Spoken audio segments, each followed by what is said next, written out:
సీరీస్‌ని decide చేసే match రాజ్‌కోట్‌లో జరగబోతోంది. ఇప్పుడే 2 టీమ్‌లు కూడా ఇప్పటికే రాజ్‌కోట్‌కి చేరుకున్నాయి.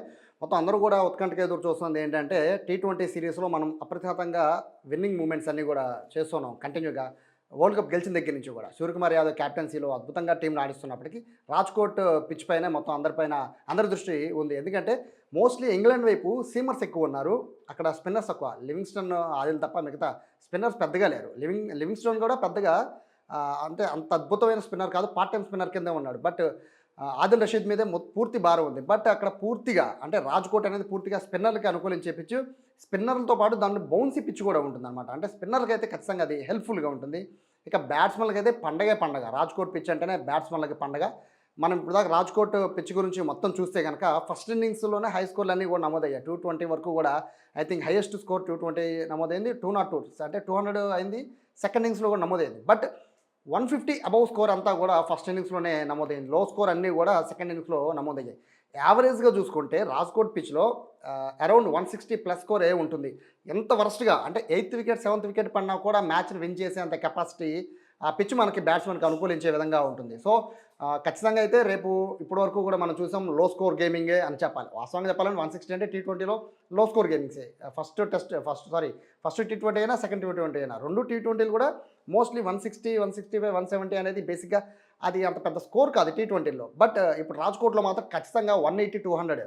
ఫస్ట్ బ్యాటింగ్ తీసుకుంటే మాత్రం ఖచ్చితంగా అది 190 ప్లస్ స్కోర్ అయితే ఉండే అవకాశం ఇప్పటి వరకు ఉన్న రాజ్‌కోట్‌లో ఉన్న రికార్డ్స్‌ని బట్టి చూస్తే అర్థమవుతుంది. బట్ సెకండ్ ఇన్నింగ్స్ వచ్చేసరికి డ్యూ ఉంటుందా లేదా? డ్యూ ఫ్యాక్టర్ అనేది మోస్ట్ ఇంపార్టెంట్ ఈ ఈ ఇక్కడ ఈ పిచ్ మీద. సో, డ్యూ ఫ్యాక్టర్ ఉంటే గనక ఖచ్చితంగా సెకండ్ ఎవరైతే బ్యాటింగ్ చేస్తారో వాళ్ళకి కొంచెం కాస్త కొంచెం ఇబ్బంది పడే పరిస్థితి ఉంటుంది కాబట్టి ఖచ్చితంగా బ్యాటింగ్ ఫస్ట్ తీసుకోవాలనైతే నా పర్సనల్ ఒపీనియన్. ఎందుకంటే బ్యాటింగ్ ఫస్ట్ తీసుకుంటే నాకు తెలిసి టీమిండియాలో ఆల్మోస్ట్ మనం రీసెంట్‌గా కూడా చూసాం కదా! అంటే మనకు అనుకున్నాం 7థ్ వికెట్ వరకు మాత్రమే మనకి బ్యాటింగ్ ఆర్డర్ ఉంది. ఆల్‌రౌండ్ పర్ఫార్మెన్స్ వరకు అక్కడి వరకే ఇవ్వగలరని మనం అనుకున్నాం. బట్ హర్షదీప్ బ్యాట్ నుంచి కూడా హర్షదీప్ కూడా బ్యాటింగ్ చేయగలడు. బ్యాటింగ్ అంటే మరీ 20, 30 రన్స్ కాకపోయినా మినిమం 10-15 రన్స్ కొట్టగలిగే కెపాసిటీ ఉంటుంది. ఇక రవి బిష్ణోయ్ కూడా చూడొచ్చు లాస్ట్ మ్యాచ్ అద్భుతంగా తను కొట్టిన ఫోర్స్ అదే 2 రన్స్ ఎంత ఇంపార్టెంటో మ్యాచ్‌కి చూడొచ్చు.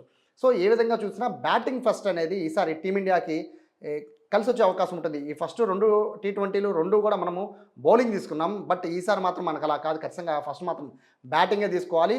ఖచ్చితంగా ఈ పిచ్ మీదైతే 190-210 ఇదైతే కొంచెం కంఫర్టబుల్ స్కోర్‌గా ఉంటుంది. ఇంగ్లాండ్ బ్యాటర్స్‌ని మనం చాలా తక్కువ అంచనా ఏసాం.